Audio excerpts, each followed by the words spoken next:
You are listening to Animal Farm by George Orwell. Read by Elizabeth Ann Harris. Chapter 1. Mr. Jones of the Manor Farm had locked the hen-house for the night, but was too drunk to remember to shut the pop-holes. With the ring of light from his lantern dancing from side to side, he lurched across the yard, kicked off his boots at the back door, drew himself a last glass of beer from the barrel in the scully, and made his way up to bed, where Mrs. Jones was already snoring.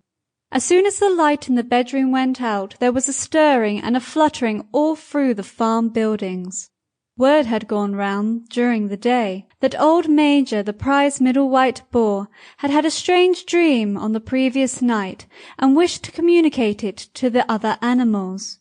It had been agreed that they should all meet in the big barn as soon as Mr. Jones was safely out of the way. Old Major, so he was always called, though the name under which he had been exhibited was Willingdon Beauty, was so highly regarded on the farm that everyone was quite ready to lose an hour's sleep in order to hear what he had to say. At one end of the big barn, on a sort of raised platform, Major was already ensconced on his bed of straw, under a lantern which hung from a beam. He was 12 years old, and had lately grown rather stout, but he was still a majestic-looking pig, with a wise and benevolent appearance, in spite of the fact that his tushes had never been cut. Before long, the other animals began to arrive, and made themselves comfortable after their different fashions. First came the 3 dogs, Bluebell, Jessie, and Pincher, and then the pigs, who settled down in the straw immediately in front of the platform.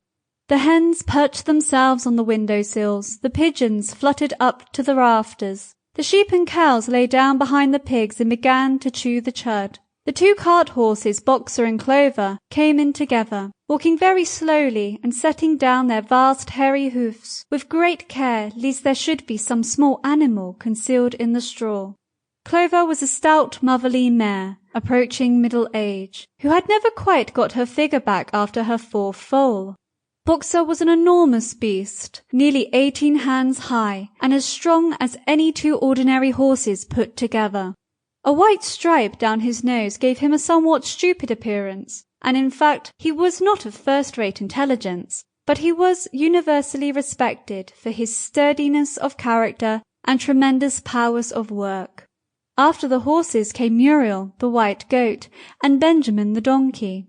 Benjamin was the oldest animal on the farm, and the worst Sample complete. Ready to continue?